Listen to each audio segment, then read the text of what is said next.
Okay, good afternoon all. I'm Amit Kumar Shinde from Swedish College of Engineering, Pandharpur, from Mechanical Engineering Department. Okay, from last session we have discussed in the previous session. So the introduction is given related to the metallurgy and what we are going to discuss in this metallurgy subject. Then now from today onwards, I will start the actual syllabus.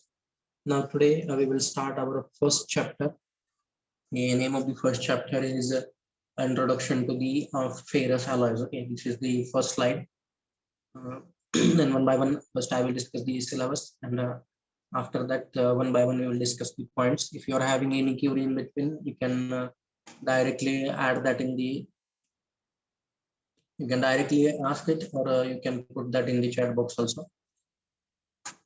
Okay, so in this first chapter, Introduction to the Ferrous Alloys, the syllabus contents will be like this. First, we will start with the brief classification of the metals, then concept of alloying, classification of the cooling curves, then types of the equilibrium diagram, lever rule, or it is also known as lever arm principle, then the phase rule, and solid solution and its types, and what are the intermetallic compound or concept of intermetallic compound and concept of the allotropy.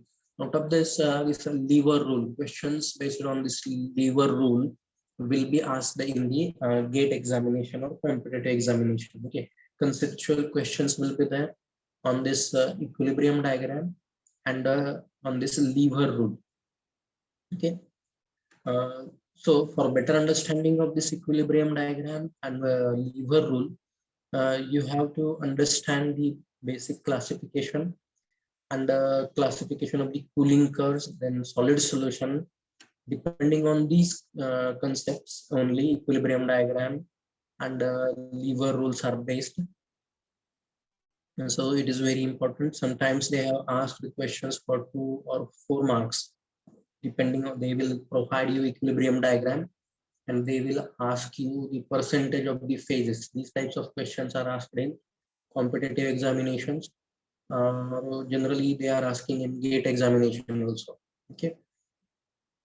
So before starting the actual syllabus, some basic terms you should be aware of, or some prerequisites are there that you should be aware of for better understanding of this chapter. So these are the course prerequisites. Already while introducing this, giving the introduction of this metallurgy subject, I have already discussed this point that you should have knowledge related to the engineering chemistry. Means what is the meaning of metal, what is the meaning of non-metal, then what is the meaning of alloy.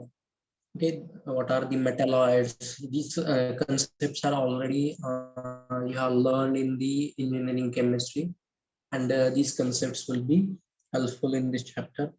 And then manufacturing processes and some practicals which you have conducted in the workshop practice, that will be very helpful. Okay.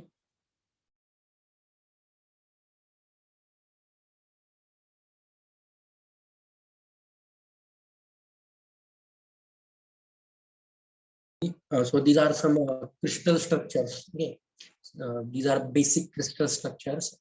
So these are related to this crystal structure. This point is not included in your syllabus, but for your better understanding, I am just showing you this basic diagram. Okay, what type of crystal structures are there? Directly while teaching or while discussing the topics, I may directly pronounce some letters like cubic crystal structure, body centered crystal structure, or face centered crystal structure, like that. You may get confused which wording I am using. For that, to avoid that confusion, so I have added these slides. Okay. Same slides are there. This same slides I have taken in this diagram, which will be very helpful for you. Okay. This crystal structure is nothing but arrangement of the, if you have studied any material in deep, Whenever you study any material in deep, you will find that any material consists of some small atoms. Okay, very small atom. It is formed from some small atoms, or it's a very basic unit, and it is a repeating unit present in that particular substance or that material. It will be termed as a unit cell. Okay, it will be a repeating basic and a repeating unit which forms that material, that will be termed as the unit cell. And this arrangement of the unit cell will vary from material to material. Each material has a different unit cell combination, or that will be termed as your crystal structure. And these crystal structures are broadly classified in this categories I have mentioned. Yes, 7 categories I have mentioned.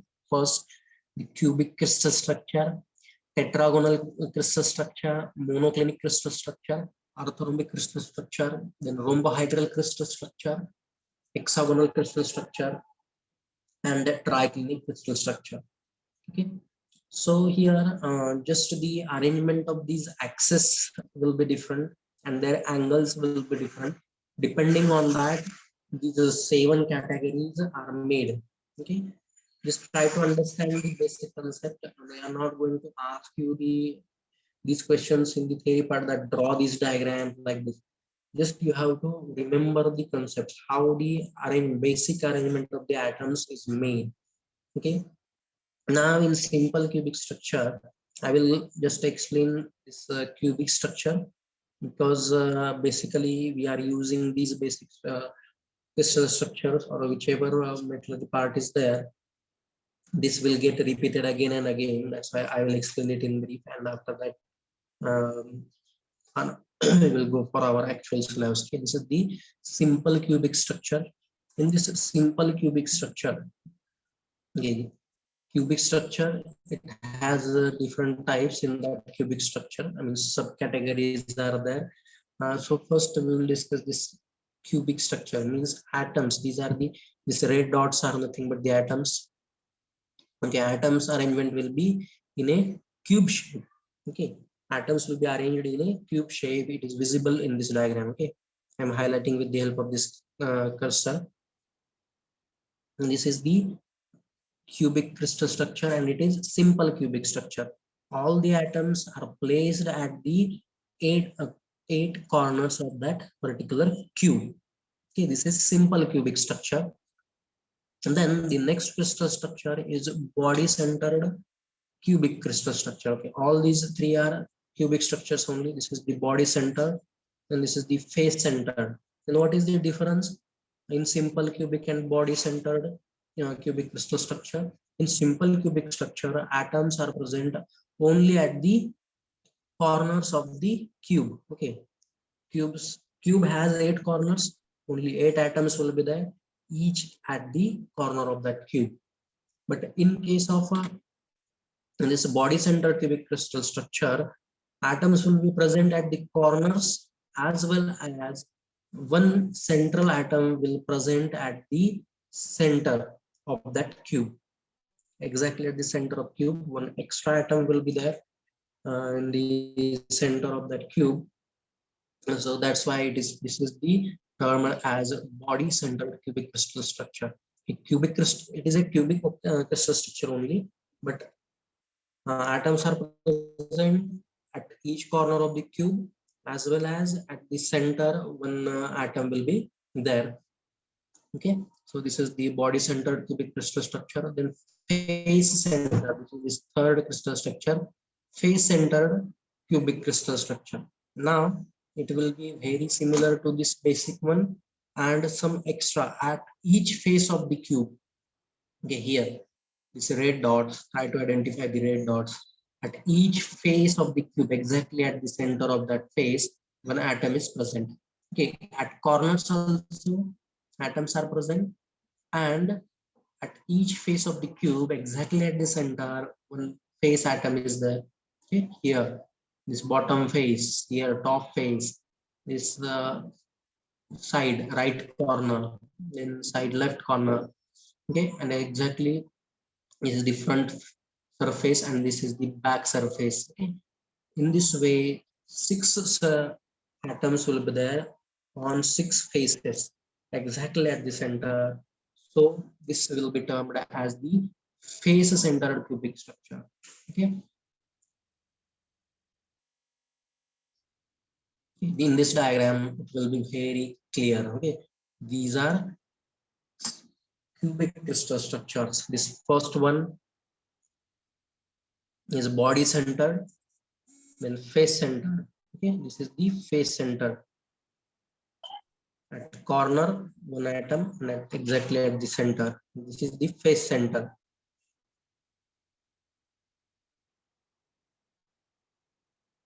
Okay, this is the 3 or 4 types. One more type is there, that actually is not that much repeated. That is a base-centered cubic structure is also there.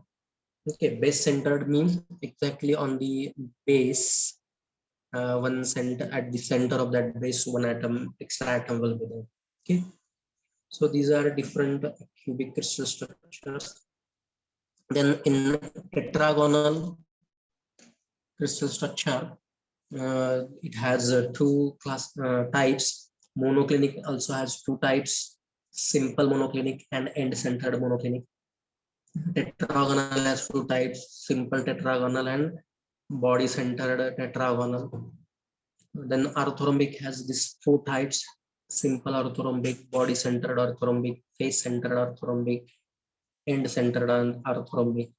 This is the rhombohedral crystal structure, then hexagonal and triclinic. Okay, in this diagram, you will understand it better. What is the exact difference between each type? Okay, this is simple cubic, tetragonal, orthorhombic. What is the difference? Just below the name or here you can identify that. What is the difference in simple cubic? Okay, don't get that much confused. They are no theoretical question. This is not the part of your syllabus. Just I am explaining it for your to get the concepts clear, or some part may get repeated from your uh, engineering chemistry. Already this you have studied. Just I am recalling it. Okay, so this is the simple cubic crystal structure. In the simple cubic crystal structure, okay, just first I will mention you this cube has this a, b and c, okay, axis lengths and angle between them. This is the alpha, beta and gamma. Okay, depending on these changes, their structure changes. Okay, and what are that changes here? It is mentioned in the are equal in length, that is a, b, c will be equal in length, and they will be mutually perpendicular to each other. That is termed as cubic crystal structure. Okay. Now then the tetragonal crystal structure, axes will be mutually perpendicular to each other, but only in two axes will be equal in length. A and b will be equal in length, but c has different length, but angles will be 90-degree mutually perpendicular to each other. That will be a tetragonal crystal structure. Then hexagonal crystal structure. Okay, hexagonal, this is the hexagonal crystal structure. Okay, in this three equal coplanar axes at 120-degree. Okay, angle will be 120.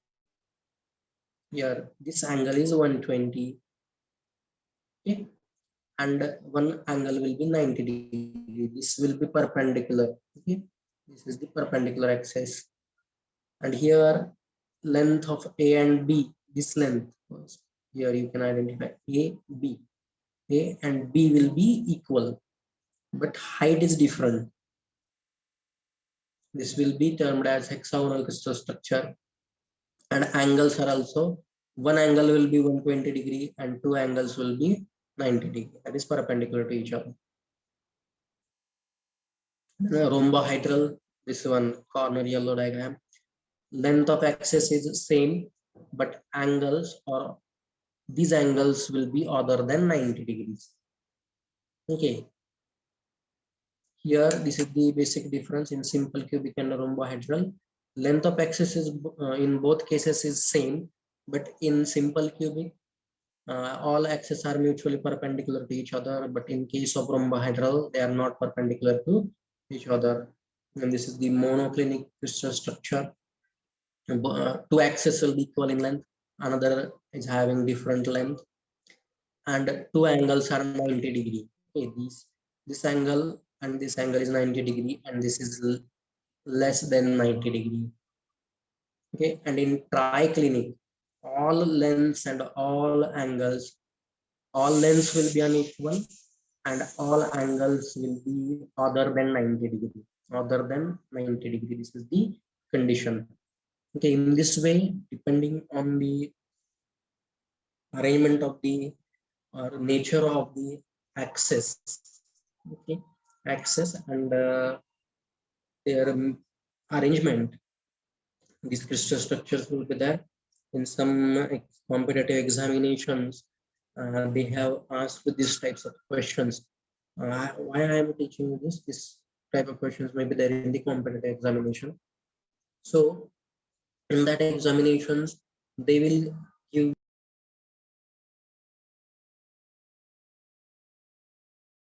they will provide you the left side column, they will provide you the crystal structure names, okay, like this cubic crystal structure. Okay. On one corner, these names will be given: cubic crystal structure, and then tetragonal crystal structure,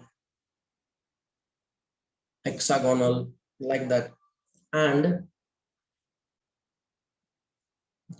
on the second corner, they will give you the arrangement or length of the axis and relationship between the angles. You have to match the pairs, or they will simply give you the name, or they will give you the condition. Okay, these conditions will be mentioned in the question itself. That is, length of all axes are same and their angles are 90 degree. Then which crystal structure it is. Like these questions will be there. So this is the basic crystal structure, and whole your metallurgy part will be based on this. Okay. Now, as far as our syllabus is concerned, which parts will get repeated again and again. But I will tell you this simple cubic crystal structure, I will use this name frequently and its types. Okay, body centered, face centered, these names will be repeated again and again. Simple cubic structure, then body centered cubic crystal structure means BCC.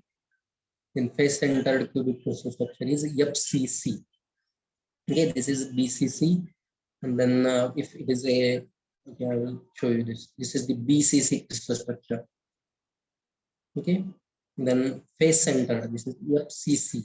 And then hexagonal. These names will be frequently used, and sometimes only you may heard it 3-4 times. And that is rhombohedral crystal structure and orthorhombic crystal structure. Okay. You will able to listen these names with lesser frequency, but sometimes they may be rhombohedral, orthorhombic. Okay? Only these 4 crystal structure names, I will repeat it. This simple cubic structure, its types, that is BCC and FCC, body centered cubic and face centered cubic. Then hexagonal closed packed. It is hexagonal crystal structure. It is also known as hexagonal closed packed crystal structure, that is HCP. And then this rhombohedral, orthorhombic. Okay, so this is the very basic main 7 types of the crystal structures. Okay, and these 7 crystal structures may be arranged in different ways. Okay, in this ways, I have shown here different ways.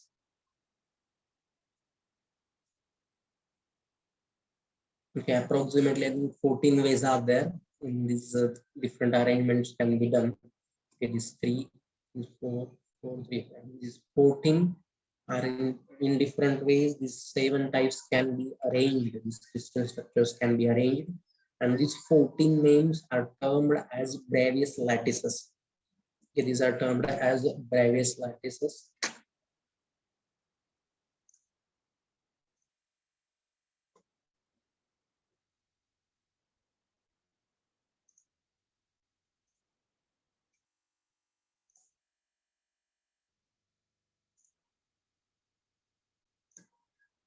Okay, if you are having any question, you can ask me.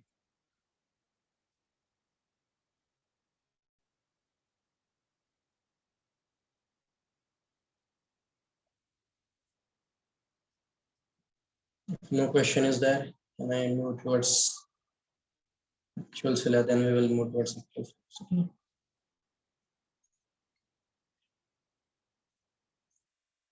Okay, now before starting the now this will be the start. Initially, I will repeat these, take these few basic terms. What is the metal and what is the non-metal?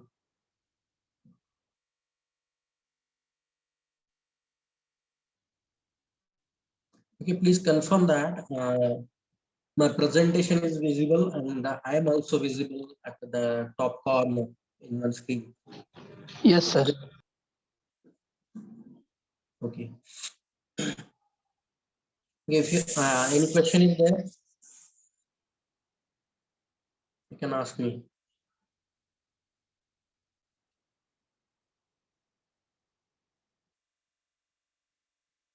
Okay. If you are not asking, I will feel that all points are clear, and I will move to next point. Okay. Now the next point is these are some basic terms. What are the metals? What is the non-metal? Then what is the metalloid? Then alloy. Okay, what is the metal?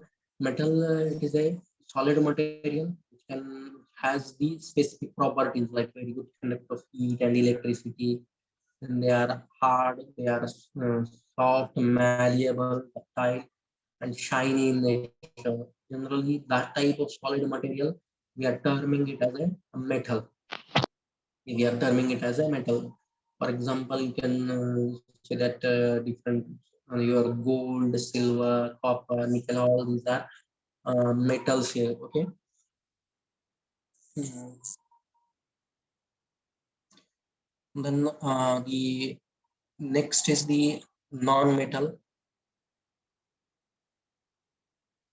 So the substance which does not have or possess the properties of like the metals like hardness, luster, malleability, ductility, it will be you can say that it is a non-metal. Examples of non-metals are carbon is a non-metal, then hydrogen, then your chlorine, fluorine, fluoride, all fluoride elements are non-metal in nature. Okay.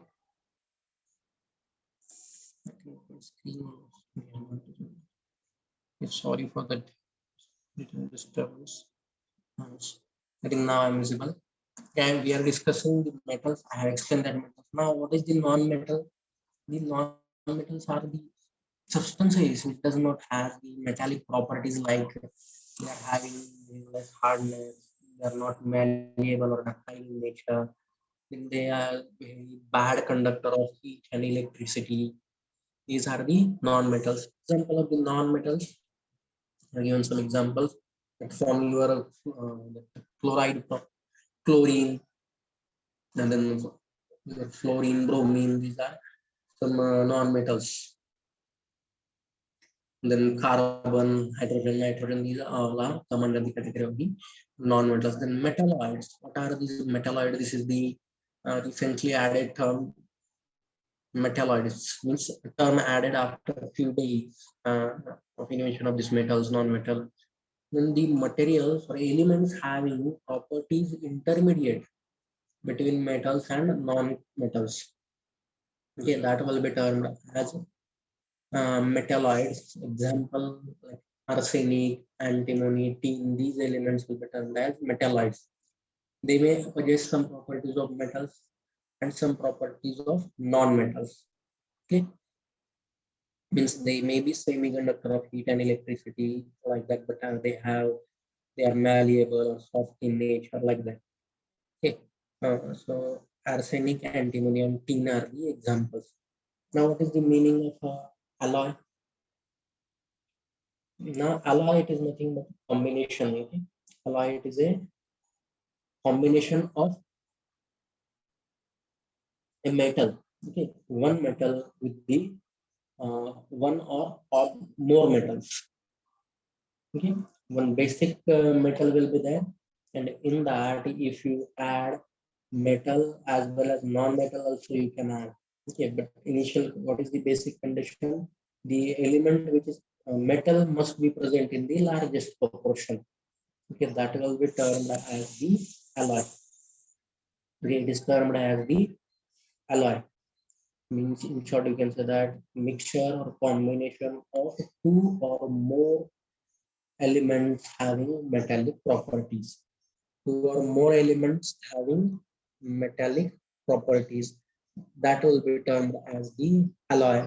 And the element, okay, in alloy, the element which is present in the largest proportion, it will be termed as parent metal or solvent or base metal. Okay, element which will present in the largest quantity or proportion, that will be termed as solvent or parent metal or a base metal, and element which is present in the small quantity, that will be termed as solute or alloying element. Okay, please understand these terms. Depending on these two terms only, depending on this concept of alloy only, the concept of solid solution is based. Okay, alloy is nothing but mixture of two or more elements having metallic properties. Okay, that in short way, it will be termed as alloy. Now here, the element that in that alloy, number of elements may be there, but the element which is present in the largest proportion, it must be metal. Okay, it must be metal, or it should be metal, and that largest element present, which is metal, it will be termed as a solvent or base metal or parent metal. And other elements, they are termed as solutes or alloying elements. Other elements which are present in small quantity. Okay, now I will give you an example of alloy. Now, one example I will tell you, the brass. Suppose brass material is there. Brass is alloy of copper and zinc. Okay, brass is made up of two elements, copper and zinc. But zinc is present up to 40%. Okay, from 0 to 40%, and copper is present up to 60%. Now, the element which is present in the largest proportion, that copper, will be termed as base metal, and element which is present in the less quantity, that is zinc, it will be termed as alloying element or solute. Okay, other elements may be there, some small amount of phosphorus, sulfur, or other alloying elements like lead, tin, like this number of elements may be there. All these will be termed as alloying element. Only copper, which is present in the largest quantity, it will be termed as solvent, base metal, or parent metal, and other alloying elements which are present in small quantity, they will be termed as solute or alloying elements.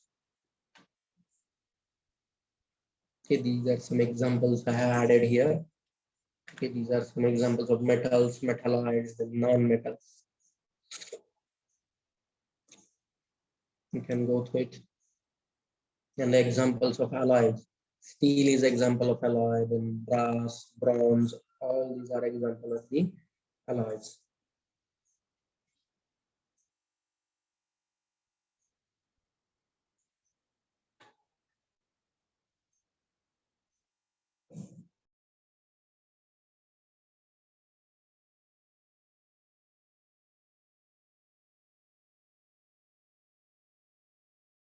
If you have any query related to this concept, please ask me.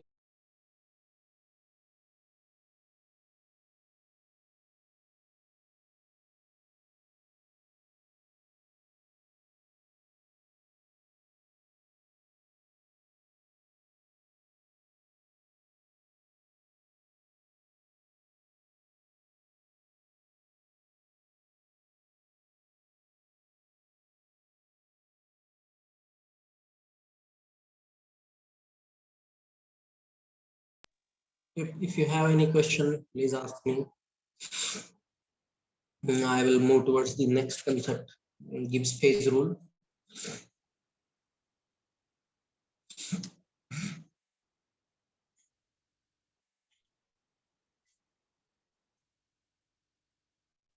After this Gibbs phase rule,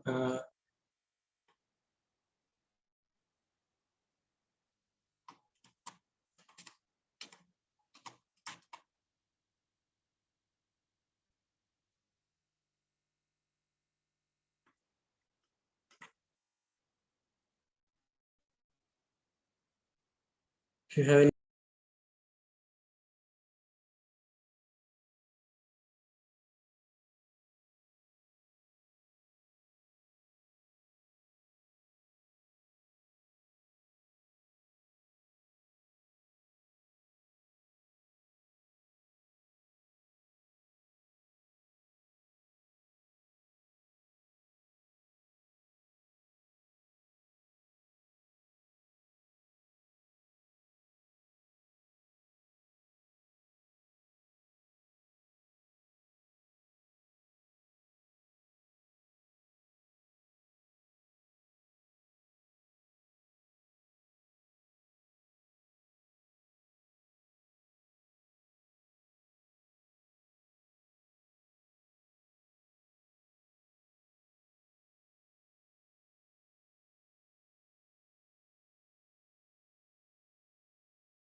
okay, if you are not having any question,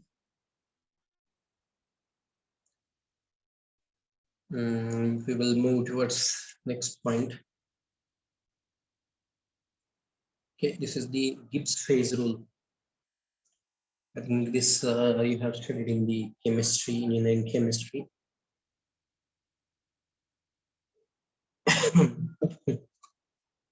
Now,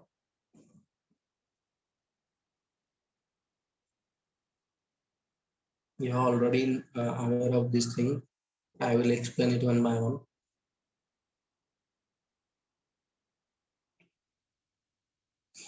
He has given one mathematical expression, that is P plus F is equal to C plus 2.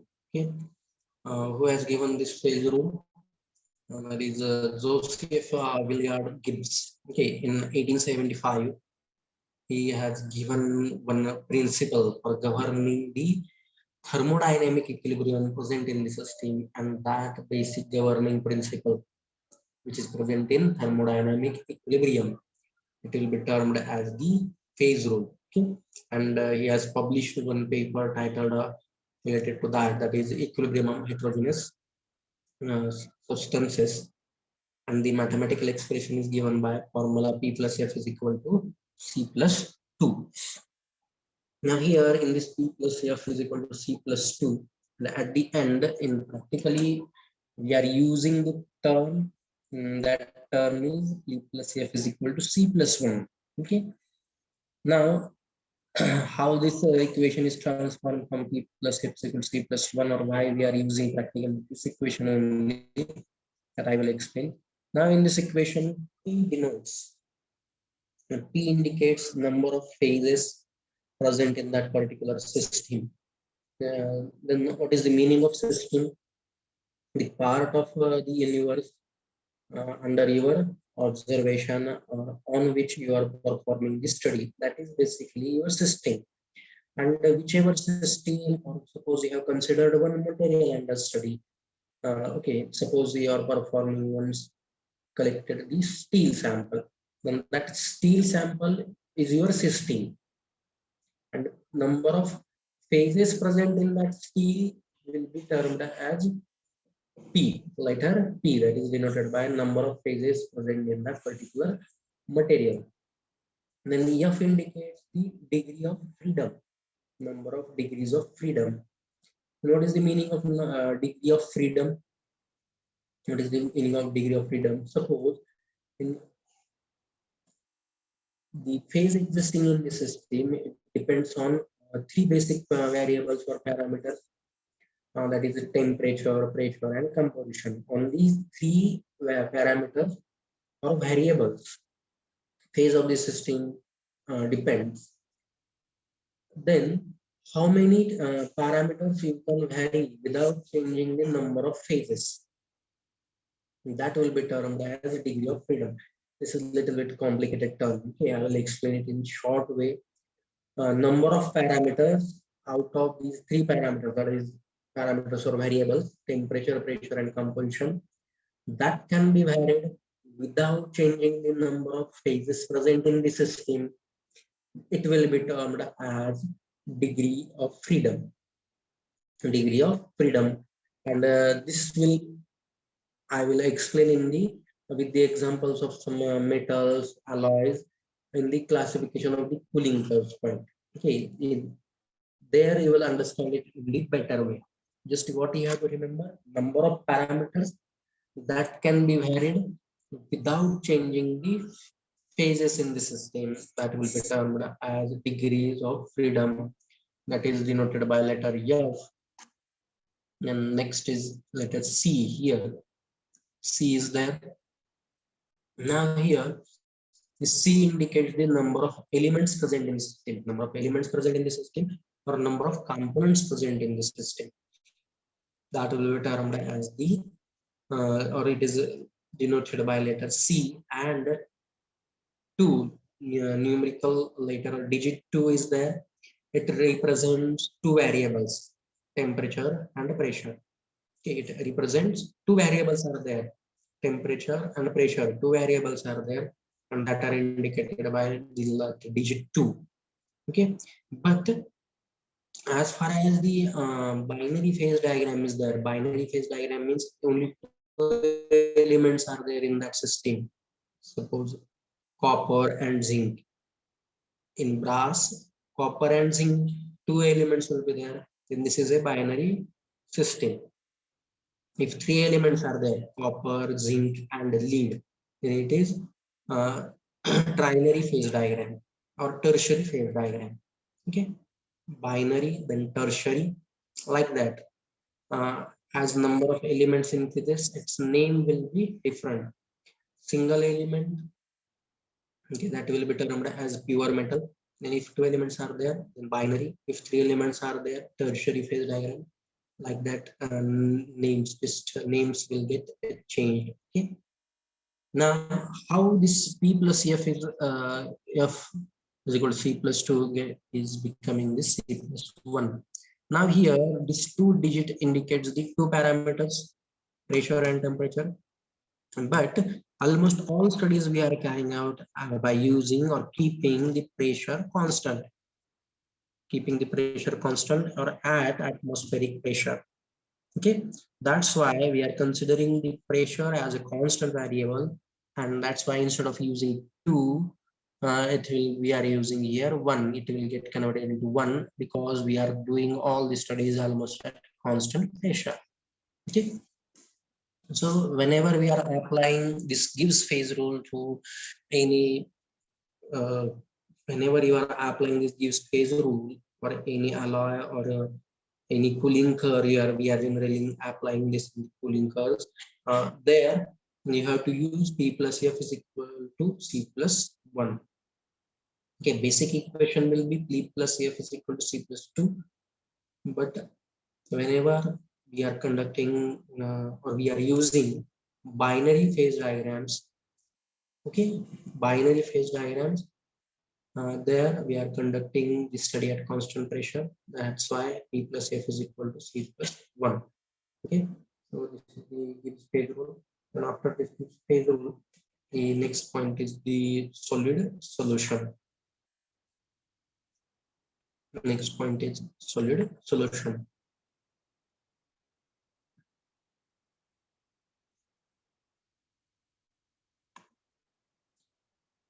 Okay, now this is the classification of solid solution. I have slides. So slides are there.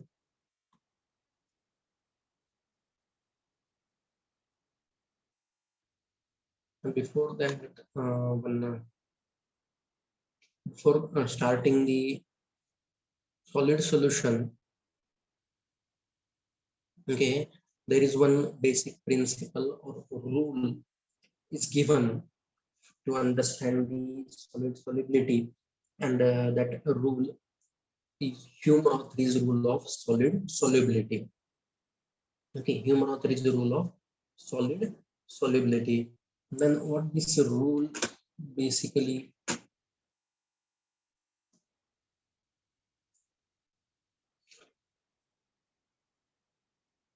you know, it's Hume-Rothery's rules of solid solubility.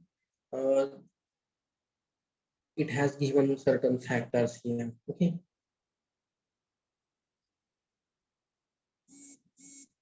Now, in this solid solubility, Hume-Rothery's rule, he has given certain factors. Okay, depending means what will be the outcome of this rule means suppose two elements are there, and what is the chances of formation of the solid solution? What is the solid solution? First, you should be able to understand what is the solid solution. Solid solution is a solid state. It will be in the solid state. Okay, it will be here. I will explain that slide. You will get confused. Okay, solid solution is nothing but a solid solution is solid state solution. Okay, please read this. Okay, so solid state solution where one or more alloying elements or solutes are nothing but the alloying elements are added in the solvent or Parrott metal. Added in such a way that means they will get distributed without changing the crystal structure. Okay, without changing the crystal structure of the solvent. Suppose iron is there. Okay, iron is there. Iron will be solvent, and in that iron, okay, iron is the solvent or parent metal, and we are suppose you have distributed the carbon element. Okay, we are not directly distributing the carbon, but I'm just explaining you for your understanding. Suppose iron element is there, and you have distributed the carbon and that iron. Okay, then it will form an alloy, and generally we are terming it as a steel. Okay, steel is the alloy of iron and carbon. It is a we are explaining solid solution. Okay, alloy or it is a also solid solution. Okay, now whenever you are adding carbon in the iron, it will form a, it is alloy also, but initially it will form the solid solution, and that will be termed as a steel alloy. Okay, and what exactly it is forming there? Whenever we are added the carbon, it will get distributed in the atoms of the iron. Means it forms the solid solution, and due to that formation of the solid solution, it becomes an that alloy will be formed. Okay, and it is a solid state. It is in the solid state, and generally we are terming it as the alloys. Okay, solid solution is, it will be in the solid state, and what is the basic concept? Alloying elements or solutes are distributed in the solvent. Okay, now this formation of this solid solution, when it is possible that two elements will form the solid solution, two or more elements will form the solid solution, there are certain conditions, and that conditions are termed as Hume-Rothery's rule of solid solubility. And in this condition, the favorable conditions are mentioned here. That is atomic size factor, crystal structure factor, relative valence factor, and electronegativity factor. Okay, these depending on these four factors or conditions only, it will result. You may decide that whether these elements will form the solid solution or they will not form the solid solution. This is termed as Hume-Rothery's rule of solid solubility. The atomic size factor. Whenever atomic size of solvent atom and solute atom is similar, approximately similar, means very small difference is there. Difference up to 15% may be considered, and if difference in the sizes is less than 15%, then they may form the solid solution. If difference is more, if difference is more, then they will form the solid solution, but it will be in the another time. Okay. Here, atomic size factor, if difference in the size is less than 15%, it will form the substitutional solid solution. And if difference is more, it will form the interstitial solid solution. This difference I will explain it in the solid solution classification. Just remember that whenever difference is very less, they will form the substitutional solid solution, and okay, difference is very less, means less than 15%, means atomic sizes are same, somewhat same. Then substitutional solid solution is formed, and if atomic size difference is very large, then interstitial solutions will be formed. In crystal structure, generally, if crystal structure is same, they may result or it may favor the formation of solid solution. Then next factor is a relative valency, and electronegativity is nothing but the chemical affinity factor. Okay, electronegativity factor is nothing but chemical affinity. Means to if affinity is more, then they will form a compound instead of formation of the solid solution. They will result in formation of the compound. They will not form an alloy. They will form a compound. Means new material having new properties will be formed. That is electronegativity or chemical affinity. And a relative valency. This valency is a little bit a term which we have learned in the chemistry part. If valency is more, then it will dissolve. If valency is more, then it will be favorable for formation of the solid solution. Okay, like this, all these factors will affect this atomic size factor, crystal structure, relative valency, and this electronegativity means chemical affinity factor. In this way, depending on these four factors, it will be decided that whether the two elements will form the solid solution or not. This principle, that governing rule, will be termed as Hume-Rothery's rule. Okay. William Hume-Rothery has set these basic rules. That's why the name is given, Hume-Rothery's rules of solid solubility. After this, we will start the actual solid solution. What is the meaning of solid solution? Brief classification of the solid solutions. Okay, brief classification of the solid solutions with examples. So I will wait for a few minutes here. If you are having any queries, please ask it. If you have any query, please ask me. After this, we will move towards this solid solution. What is solid solution? How that is further classified? And then its practical examples that we will finish it today only.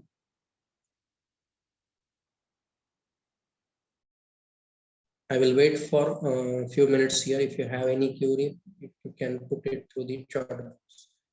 Okay.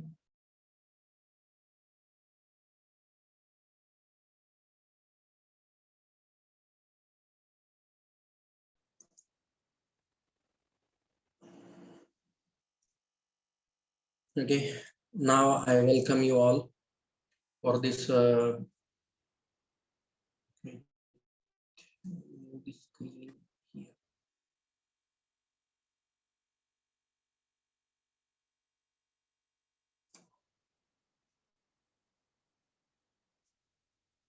Okay, if you are not having any questions, now we will move towards the next point. Okay.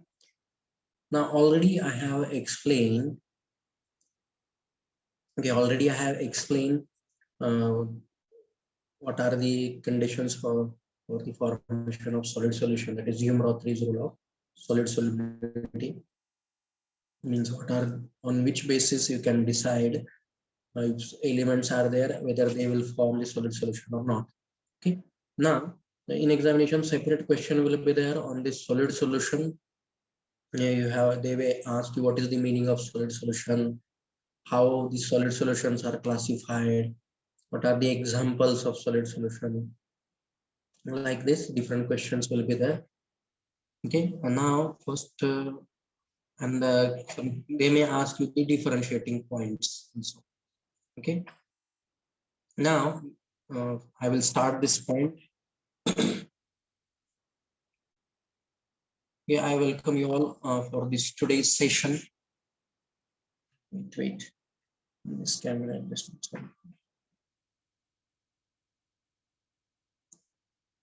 Okay, I welcome you all for this today's session on based on the solid solution. In this, we will discuss what is the meaning of solid solution, how the solid solutions are classified, with one or more examples for each type of the solid solution. Then what will be the difference in the properties of the particular solid solution, that I will explain one by one depending or with the help of this slides. Okay, so first I will start with the solid solution. What is the solid solution? Solid solution, it is a solid state. Okay, it is the solution only, but it is in the solid state, and it may consist of one or more solutes in the solvent. Okay, it may consist of one or more solutes or allying elements in the solvent. Basically, what is solid solution? It is solid state solution in which atoms of the solute or atoms of the allying elements are distributed in the solvent or parent metal, and preferably they will have the same crystal structure. Then that will be termed as a solid solution. Now, depending on the nature of the distribution of the allying elements or solute atoms in the solvent, these solid solutions are classified in two types. These two types will be like this: one substitutional solid solution and interstitial solid solution. Two types are there of solid solution. Then, what is the difference between the distribution? If this if the atoms of the solute or allying element substitutes at the atomic sites of the solvent, then it forms a substitutional solid solution, or that solid solution will be termed as the substitutional solid solution. I will repeat it again. If allying elements or solvents substitutes at the atomic sites of the solvent, then it is termed as a substitutional solid solution. And a solid solution which is formed by occupation of the interstitial space present at the solvent atoms by the allying elements or solute elements, then it is termed as interstitial solid solution. Okay, so these two are basic types of the solid solutions.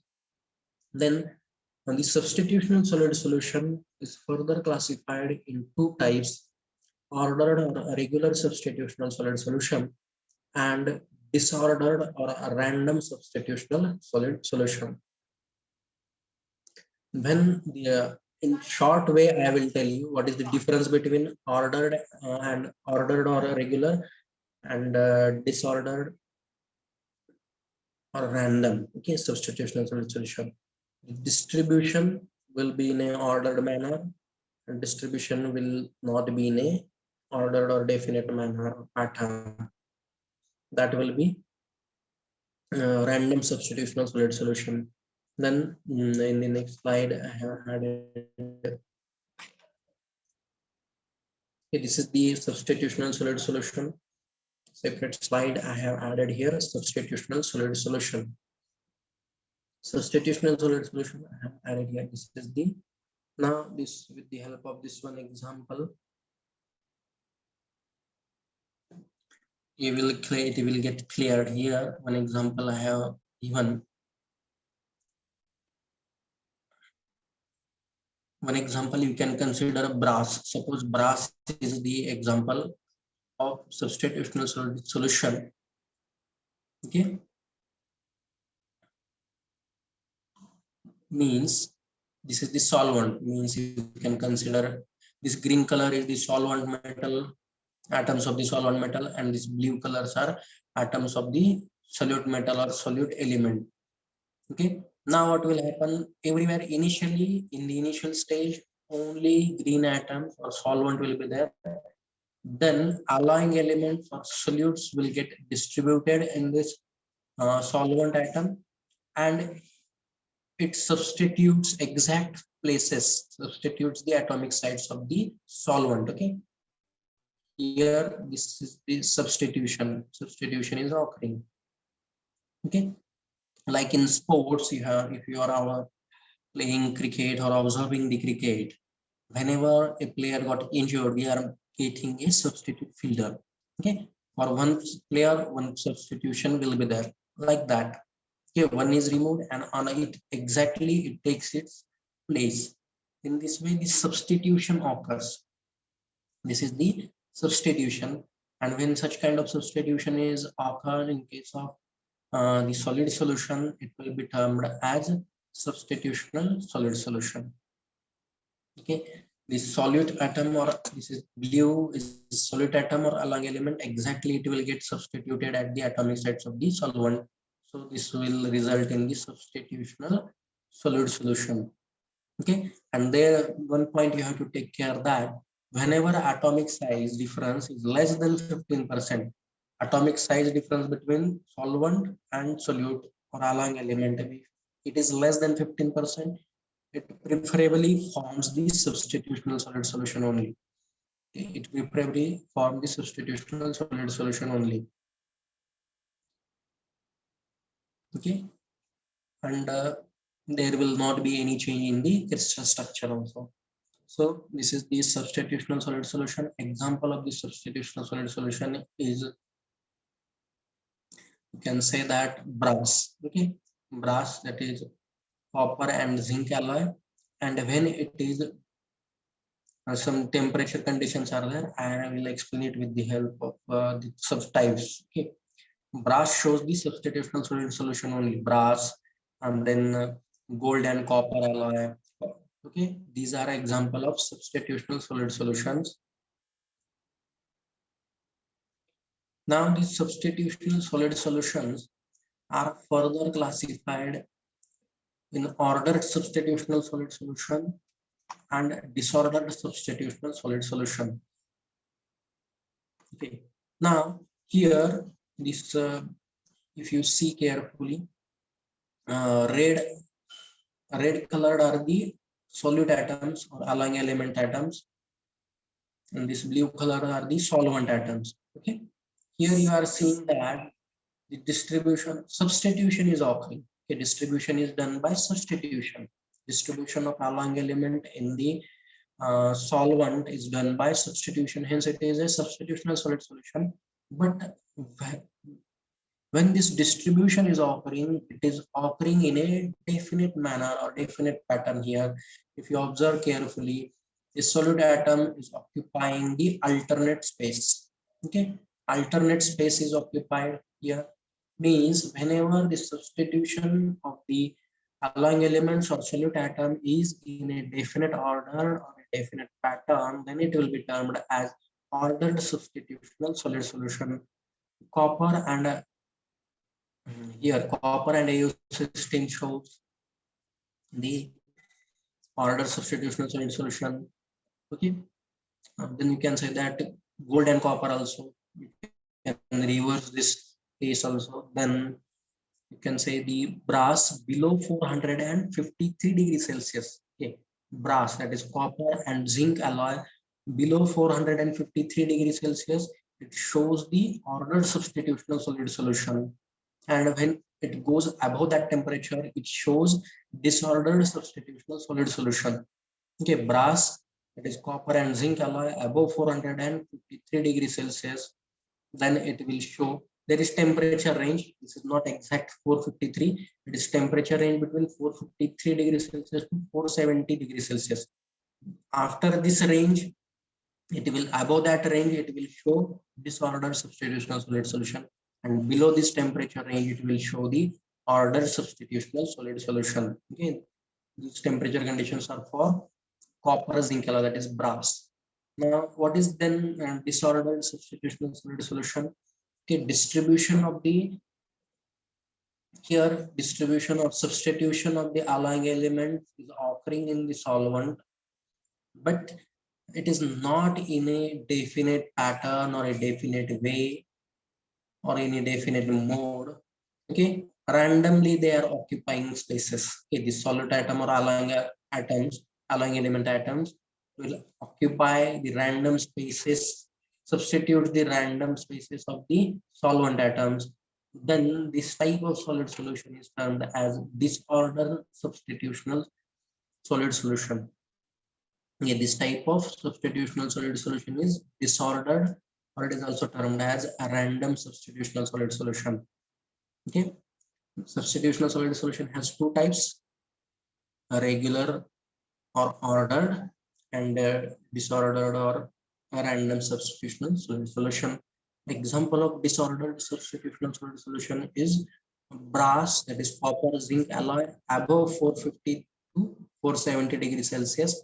It will show the disordered substitutional solid solution.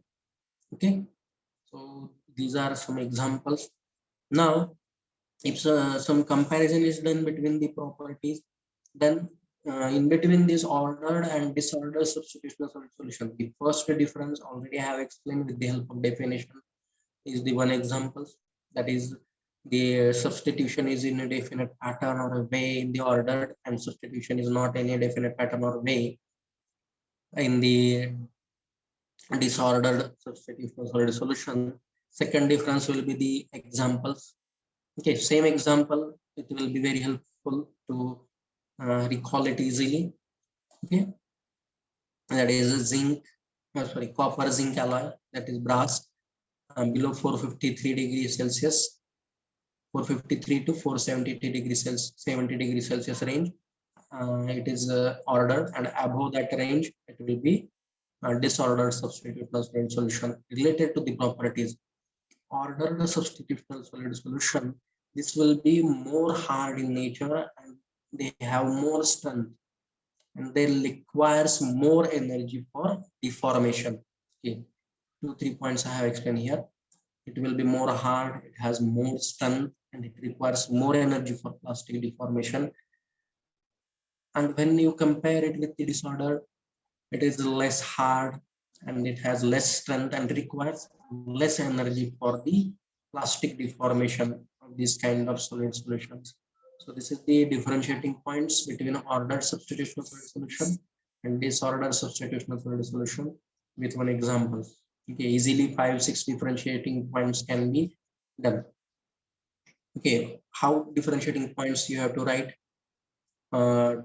related to the pattern, then you can write their related to their properties and nature and examples. In this way, you will be able to explain it very nicely. Okay, then after these two types, next is the interstitial solid solution. Okay, what is the interstitial solid solution? Here one example is taken. This is the interstitial solid solution form. Green bubbles are indicating the solvent metal, and the blue bubbles are indicating the alloying element or solvent elements atom. Okay. Now in the interstitial solid solution, what happens here?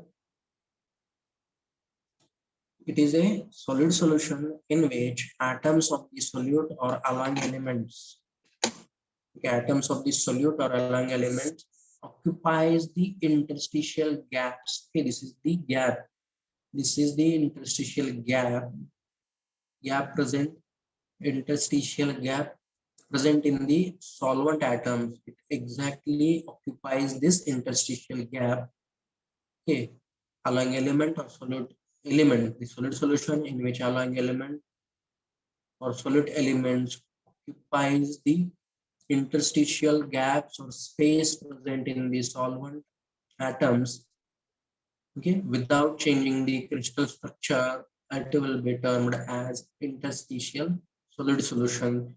If atomic size difference between the solvent and solute is less than 40%, okay, or you can say that the atomic size of the solute is less than 40% that of solvent, then it forms the interstitial solid solution.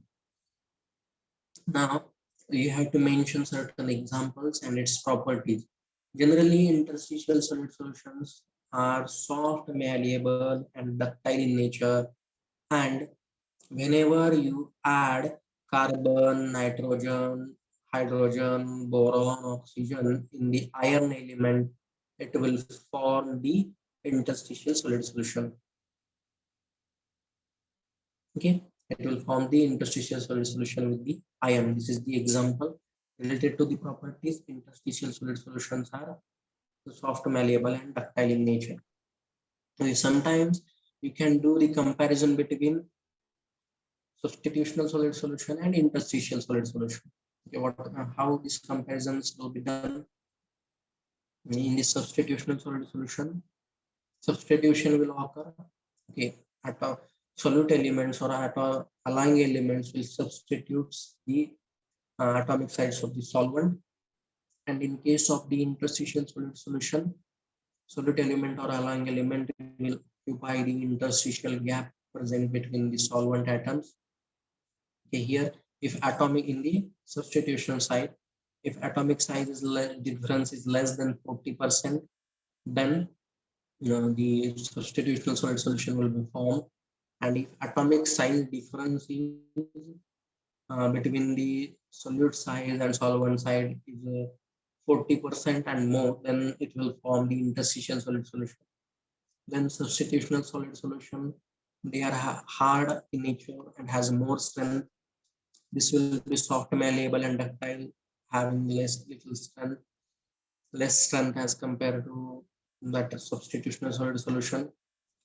Okay, then the substitutional solid solution requires more energy for plastic deformation. Interstitial solid solution requires less energy for plastic deformation. Examples of substitutional: copper aluminium alloy, copper and gold alloy, or gold or copper alloy, then copper and zinc alloy. These are example of substitutional solid solution. And then interstitial solid solution. In iron, if you add carbon, nitrogen, boron, all these elements will result in the formation of interstitial solid solution only. Okay, so in this way, we have discussed this.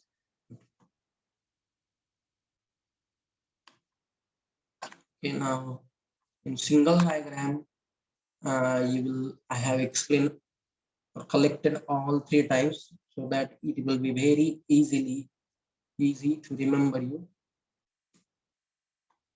Okay, this is the substitutional and interstitial solid solution. Solid solution has basically two types: substitutional solid solution, interstitial solid solution.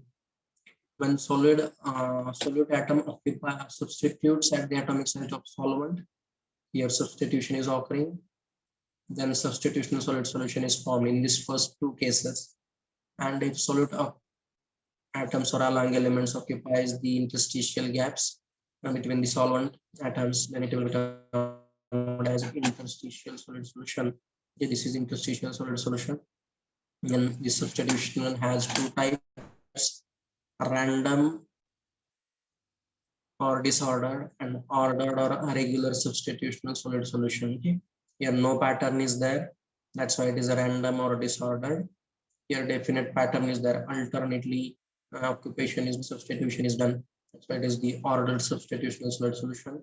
And in interstitial, the gaps will be occupied. If for your information only, I have added this slide also. Okay, in some cases, some rare cases. Okay, some questions. Okay, wait, I will explain that questions. I have not read it, I will explain it. Some questions are asked here.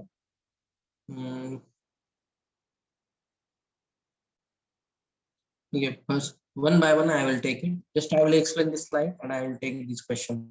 Okay. Substitutional solid solution. This random or a disorder and ordered I have already explained. One extra substitutional solid solution type is there, where exactly at the center one clustered is formed. This cluster is formed. Okay, this will be termed as clustered substitutional solid solution. Okay.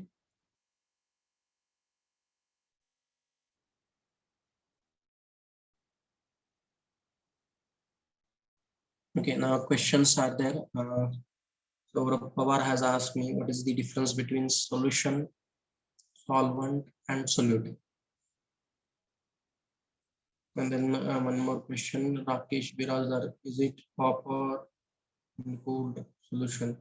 No. Okay, I will explain it. Okay, gold separately, gold is pure metal. Okay, gold is pure metal, only copper is pure metal. These are not solid solutions. But if you have added some small amount of copper in the gold, okay, it forms the solid solution without changing its crystal structure. It forms the solid solution. Okay, copper is separately pure metal, gold is separately pure metal, but if you add copper element in the gold or gold element in the copper, they will form the solid solution. Okay, they will form the solid solution, and if that solid solution is present in the solid state, okay, that's why it is termed as solid solution. Solution which is present in the solid state. In short, I will explain it. Solution which is present in the solid state, that will be solid solution. If suppose solution is present in the liquid state, that will be termed as liquid solution. If suppose, I will tell you one example. If in the glass of water you added this small amount of sugar, okay, then it forms a solution, but its state is liquid. That's why it is a liquid solution. Okay, but similarly in gold or copper, suppose you have taken copper and you have added small amount of gold, then it will remain in the solid state only. Okay, but as far as your metallurgy is concerned, we are doing this process. Some process is followed. We are not directly adding solid into solid like that. It's some standard procedure you have to follow. Okay, but for understanding purpose only, if you have added gold in the copper, then it will be the solid solution, or it may result in the formation of the alloy. Respective alloys will be formed.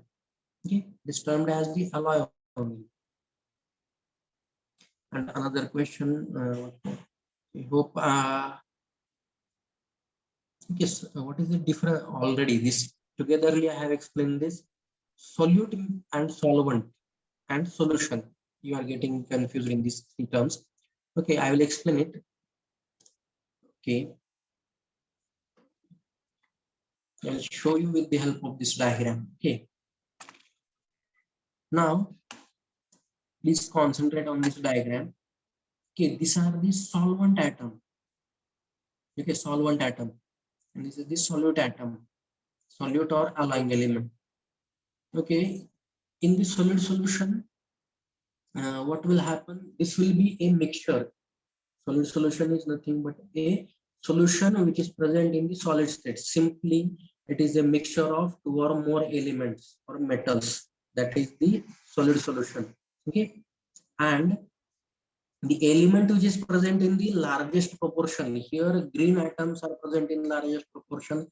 That's why it is termed as solvent or base metal or parent metal. And element which is present in the smaller quantity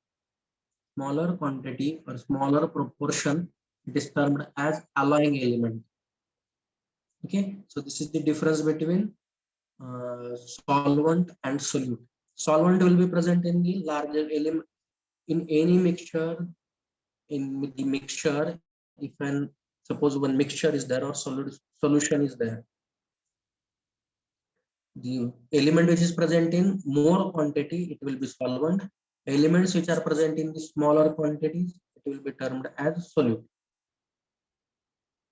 Hope I have cleared the queries. Please mention it in the chat box whether the queries are resolved.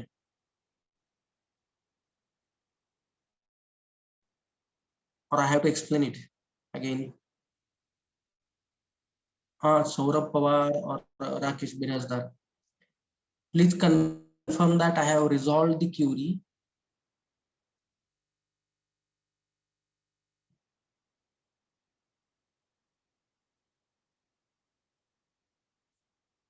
Okay. Okay.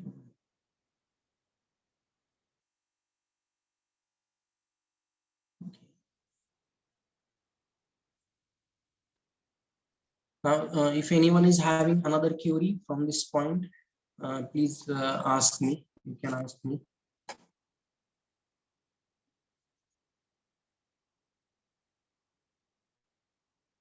If no questions are there, okay.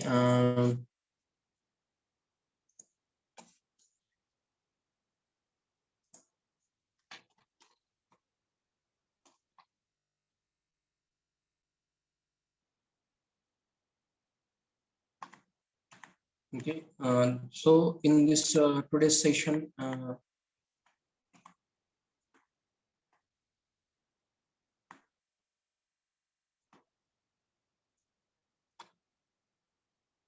okay, in the first session today, we have covered the basic different types of the crystal structure. What is the meaning of crystal structure? What is the unit cell? Then what is the crystal structure? Then different types of the crystal structure. Then what are the Bravais lattices? These are some conceptual points that I have covered. Then after that, some basic terms like what is the meaning of a metal, what is the meaning of non-metal, what are the metalloids, then what are the alloys, along with their examples, we have discussed this. And after that, we have discussed Hume-Rothary's rule of solid solubility. Then we have discussed the Gibbs phase rule. And then, okay. In this session, we have discussed the what is the meaning of solid solution, how the solid solutions are classified depending on the distribution of allying elements or solutes in the solvent. Then how the in the two types, that is substitutional solid solution and interstitial solid solution. Now how the substitutional solid solution is classified in two types as regular or ordered substitutional solid solution and random or disordered substitutional solid solution based on the distribution or substitution pattern. Along with their examples, we have discussed this. Then interstitial solid solution, we have discussed. This is substitutional solid solution. Then interstitial solid solution, we have discussed with examples. Then one important and rare term I have explained here in the substitutional solid solution. Sometimes one cluster is formed at the center and it is termed as clustered substitutional solid solution. Okay, in this way we have completed this solid solution part in this today's session. In the next session, we will discuss. In the next session, I will add classification of the metallic compounds. Okay. Thank you for attending this session. If you have any query, you can put that queries in the chat box. Let me know.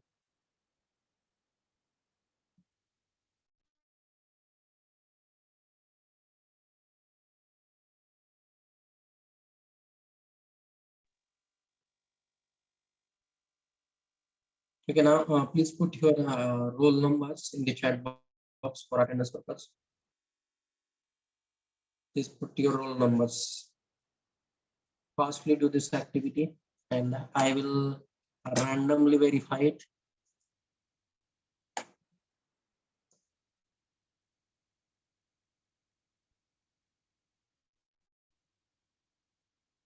Roll number 42. Yes, sir.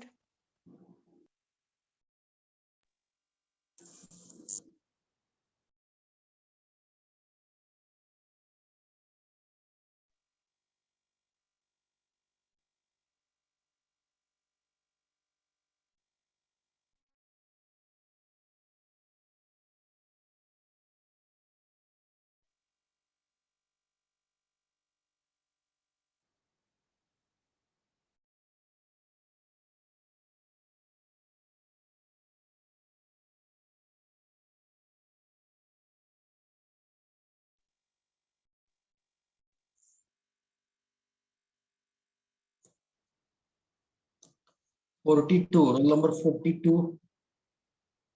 Please reply me. Yes, sir. Yes, sir. Okay, roll number 33. Yes, sir.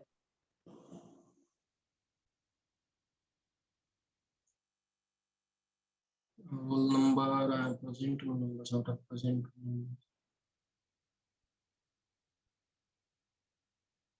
19, roll number 19. Yes, sir. Present, sir. Okay, no problem. Okay, along with your percentage, please, if you are having any queries, please mention that also.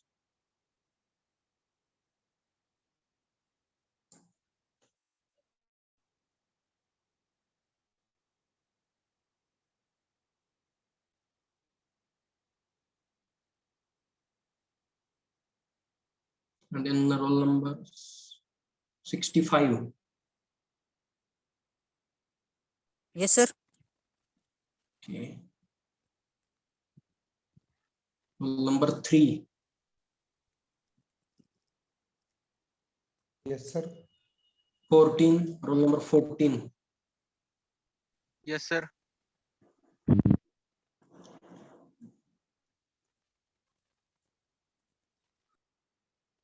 Roll number 9. Yes, sir. Roll number 70. Yes, sir. Present. Then 27.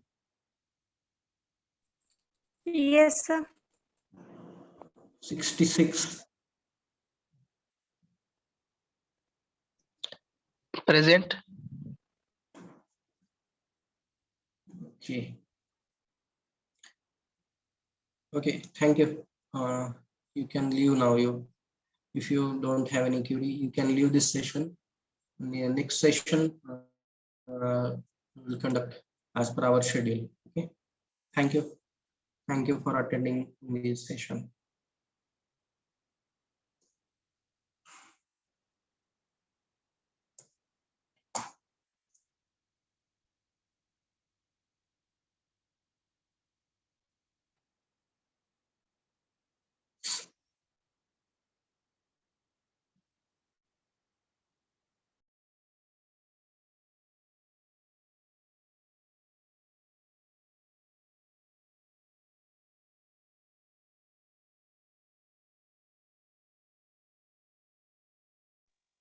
If any queries are there, you can ask me. Otherwise, you can leave.